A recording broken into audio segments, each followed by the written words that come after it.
Hello friend, नमस्कार। आप सभी का स्वागत है पवन स्टडी यूट्यूब चैनल में। आज हम इस वीडियो में 23 अगस्त 2017 के एमपी पुलिस के पेपर में जो साइंस के क्वेश्चंस पूछे गए हैं उनका सॉल्यूशन करने वाले हैं। तो चलिए वीडियो को शुरू करते हैं। वीडियो शुरू करने से पहले अगर आपने इससे पहले की वीडियो नहीं देखी है तो उन सभी वीडियोज़ का लिंक मैंने वीडियो के डिस्क्रिप्शन में दिया है, आप वहाँ से जाकर देख सकते हैं। तो चलिए वीडियो को शुरू करते हैं। पहला क्वेश्चन है कि वहाँ भाग जो अंडे बनाता है क्या कहलाता है? सही आंसर हो जाएगा स्त्रीकेसर। स्त्रीकेसर के 3 भाग होते हैं, वर्तिकाग्र, वर्तिका और अंडाशय। तो अंडाशय में ही अंडे का निर्माण होता है, आप ये याद रखिए। नेक्स्ट क्वेश्चन, एक अनियंत्रित श्रृंखला अभिक्रिया के निर्मित होने का आधार क्या है? तो इंपॉर्टेंट क्वेश्चन है, परमाणु बम। ठीक है ना। श्रृंखला अभिक्रिया 2 प्रकार की होती है, एक होती है नियंत्रित श्रृंखला अभिक्रिया, दूसरी होती है अनियंत्रित श्रृंखला अभिक्रिया। जो अनियंत्रित श्रृंखला अभिक्रिया होती है वो होती है परमाणु बम में, और जो नियंत्रित श्रृंखला अभिक्रिया होती है वो परमाणु भट्टियों में ऊर्जा बनाने में उसका यूज़ करते हैं। ठीक है। नेक्स्ट क्वेश्चन, पृथ्वी पर एक व्यक्ति 72 किलो का है, चंद्रमा पर उसका द्रव्यमान कितना होगा? इंपॉर्टेंट क्वेश्चन है, मोस्ट इंपॉर्टेंट क्वेश्चन।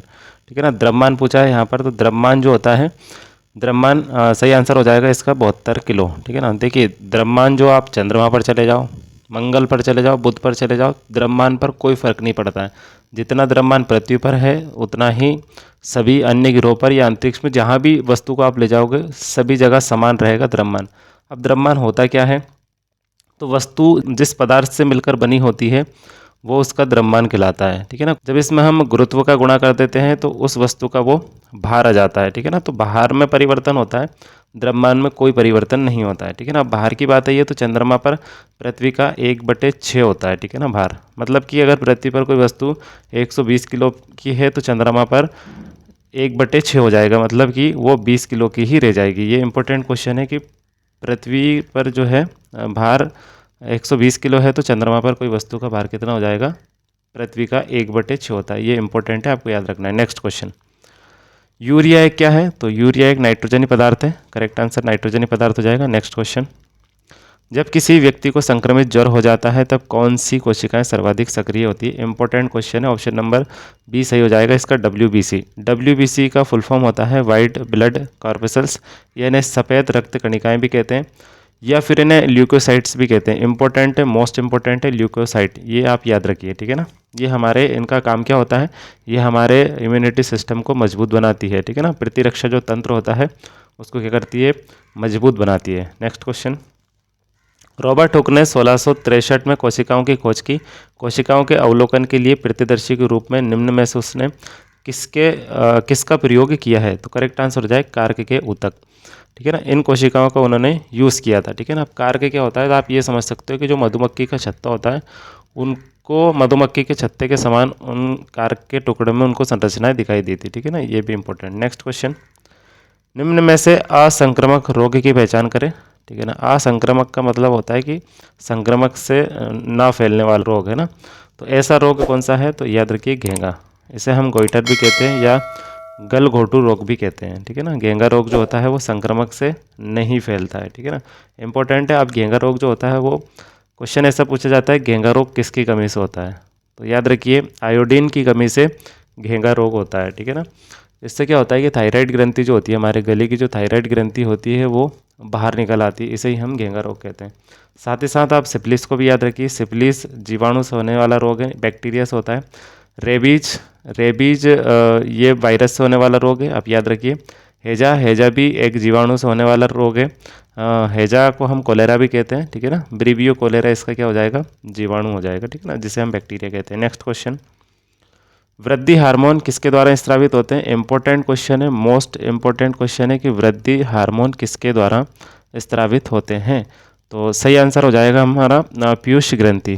पीयूष ग्रंथि को हम पिट्यूटरी ग्लैंड भी कहते हैं, जो हमारे मस्तिष्क में स्थित होती है। ठीक है ना। इससे निकलने वाले हार्मोन वेरी इंपॉर्टेंट है, तो आप याद रखिए। देखिए, पहला हार्मोन जो होता है STH, इसका फुल फॉर्म हो जाएगा सोमेटोट्रोफिक हार्मोन। ठीक है ना। दूसरा होता है TSH, थायराइड स्टिमुलेटिंग हार्मोन। तीसरा होता है ACTH, एड्रिनोकोर्टिकोट्रोफिक हार्मोन। याद रखिए, एड्रिनोकोर्टिकोट्रोफिक हार्मोन। नेक्स्ट है GTH, गोनेडोट्रोफिक हार्मोन।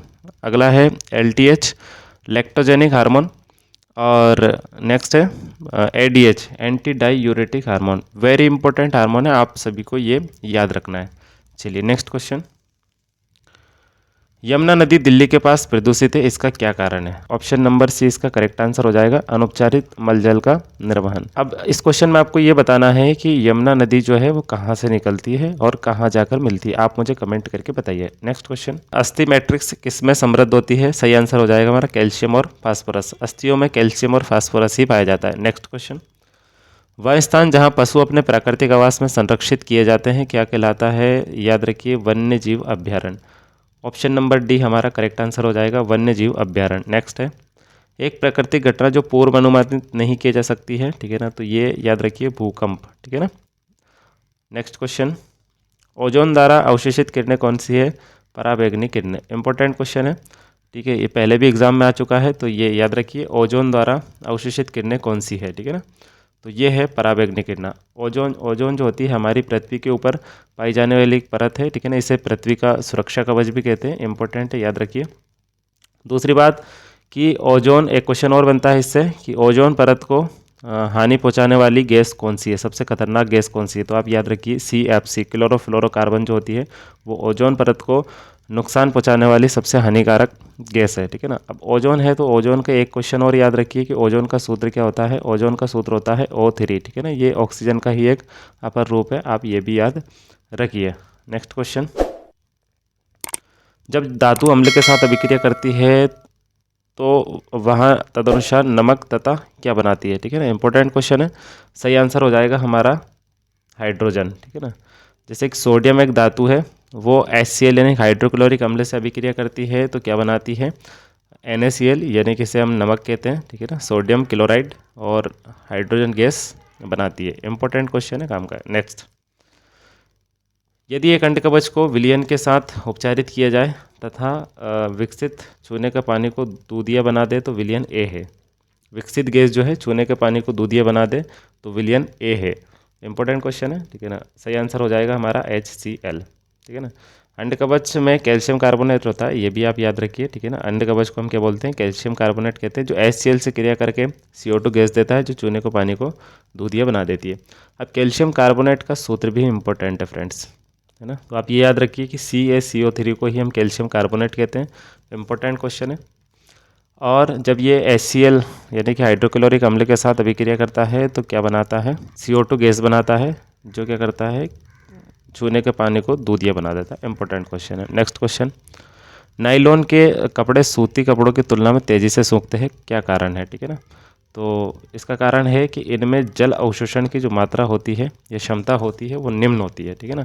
ये बहुत कम जल को अवशोषित करते हैं और जल्दी से सूख जाते हैं, जबकि आपने देखा होगा कि सूती कपड़े जो होते हैं उनमें जल अवशोषण की क्षमता जो होती है बहुत ज़्यादा होती है ना। नेक्स्ट क्वेश्चन, प्रकाश संश्लेषण उत्पादकता की दर का क्या होता है जब तापमान धीरे धीरे इष्टतम तापमान से अधिक हो जाता है? तो याद रखिए, सही आंसर हो जाएगा हमारा कि उत्पादकता पर कोई प्रभाव नहीं पड़ता, उत्पादकता एक समान रहती है ना। नेक्स्ट क्वेश्चन, वाहनों में प्रयुक्त होने वाला पीछे देखने वाला दर्पण कौन सा होता है? तो ये वेरी इंपॉर्टेंट क्वेश्चन है, आप याद रखिए, वेरी मोस्ट क्वेश्चन है, ठीक है ना। तो ये हो जाएगा उत्तल दर्पण, ठीक है ना, जो साइड मिरर होता है। इस क्वेश्चन में ऐसा बनता है कि वाहनों में साइड मिरर के रूप में किस दर्पण का प्रयोग किया जाता है? तो ये हो जाता है हमारा कौन सा? उत्तल दर्पण, जो गाड़ियों में साइड वाला दर्पण होता है जो पीछे देखने के लिए हम यूज़ कर सकते हैं। नेक्स्ट क्वेश्चन, विद्युत धारा निम्नानुसार प्रवाहित होती है। इंपॉर्टेंट क्वेश्चन है, ठीक है ना, याद रखिए, ऑप्शन नंबर सी इसका करेक्ट आंसर हो जाएगा, उच्च विभव से निम्न विभव की ओर प्रवाहित होती है। Next, box type solar cooker में जो भाग ग्रीन हाउस प्रभाव उत्पन्न करने के लिए उत्तरदायी है वह कौन सा है? तो इंपॉर्टेंट है, कांच की जो शीट होती है वो क्या करती है? ग्रीन हाउस प्रभाव के लिए उत्तरदायी है ना। नेक्स्ट क्वेश्चन, पौधों में एक प्रकार का ऊतक जो सक्रिय रूप से विभाजित होता है क्या कहलाता है? ऑप्शन नंबर ए इसका करेक्ट आंसर हो जाएगा, विभाज्योतक ऊतक। नेक्स्ट क्वेश्चन, एक भ्रूण बड़ा होकर शिशु बनता है, इस परिवर्तन के लिए सर्वाधिक सक्रिय प्रक्रिया कौन सी है? तो वेरी इंपॉर्टेंट क्वेश्चन है, ऑप्शन नंबर ए इसका करेक्ट आंसर हो जाएगा, समसूत्रण, है ना। समसूत्रण कह लो या फिर इसे कह लो कि समसूत्री विभाजन इसमें होता है, ठीक है ना। समसूत्री जो विभाजन होता है वो कायिक कोशिकाओं में होता है। इंपॉर्टेंट है, मोस्ट, है ना। कायिक कोशिकाओं को हम सोमेटिक सेल भी कहते हैं या फिर दैहिक कोशिकाएं भी हम इन्हें कह सकते हैं ना। नेक्स्ट क्वेश्चन, एक कुआं तालाब का समस्त प्राकृतिक पशुओं तथा पौधों के साथ संतुलित अवस्था में बने रहना निम्न का उदाहरण है। तो ये पारिस्थितिकी तंत्र कहलाता है, ठीक है ना। नेक्स्ट, परासरण की सबसे उचित परिभाषा क्या है? तो ऑप्शन नंबर सी इसका करेक्ट आंसर हो जाएगा कि एक अर्धपारगम्य झिल्ली के माध्यम से उच्च सांद्रण या सांद्रता के क्षेत्र से निम्न सांद्रता या सांद्रण के क्षेत्र में जल के अणुओं की गति परासरण कहलाता है। नेक्स्ट क्वेश्चन, एक चक्रवात के केंद्र में कम दबाव वाले क्षेत्र को किस नाम से जाना जाता है? सही आंसर हो जाएगा आई। ठीक है ना, चक्रवात की आंख उसे हम कहते हैं। ठीक है ना, ये चक्रवात है और इसमें एक बीच में क्या होता है, कम दबाव वाला क्षेत्र होता है जिसे हम क्या कहते हैं? चक्रवात की आंख कहते हैं, या फिर इंग्लिश में कहेंगे तो आई। नेक्स्ट क्वेश्चन, खरीफ की फसलों को इससे संदर्भित किया जाता है, तो काम का क्वेश्चन है। ठीक है ना, खरीफ की फसलों को हम वर्षा ऋतु वाली फसलें भी कहते हैं। ठीक है ना, आप मुझे कमेंट करके बताइए कि खरीफ की फसलें कौन कौन सी है। नेक्स्ट क्वेश्चन, गोताखोर विशेष छूट पहनते हैं इससे बचने के लिए। सही आंसर हो जाएगा उच्च दाब से बचने के लिए। देखिए गोताखोर कौन होते हैं? ठीक है ना, गोताखोर मतलब कि जो पानी में छलांग लगाते हैं या पानी में तैरते हैं या समुद्र में जो छलांग लगाते हैं, पानी के अंदर देखा होगा आपने, पानी के अंदर तैरते रहते हैं, उन्हें हम गोताखोर कहते हैं। वो एक विशेष सूट पहनते हैं किससे बचने के लिए? ताकि जो पानी का दबाव है वो उन पर कम पड़े। ठीक है ना, तो इसलिए वो एक सूट पहनते हैं। नेक्स्ट क्वेश्चन, टेडपोल किसका विकासशील चरण है? इंपॉर्टेंट क्वेश्चन है कि टेडपोल जो है वो किसका विकासशील चरण है। वेरी इंपॉर्टेंट क्वेश्चन है ना, मेंढक का। आप याद रखिए, मेंढक का जो विकासशील चरण क्या कहलाता है? टेडपोल कहलाता है। वीडियो अगर आपको पसंद आया है तो वीडियो को लाइक कर दीजिए, साथ ही साथ चैनल पर नए हो तो चैनल को ज़रूर से सब्सक्राइब कर लीजिए और पास में लगे बेल आइकन को भी दबा लीजिए जिससे आने वाली वीडियो की नोटिफिकेशन आप तक पहुंच सके। चलिए मैं मिलता हूं इस सीरीज़ की अगली वीडियो के साथ, तब तक के लिए जय हिंद।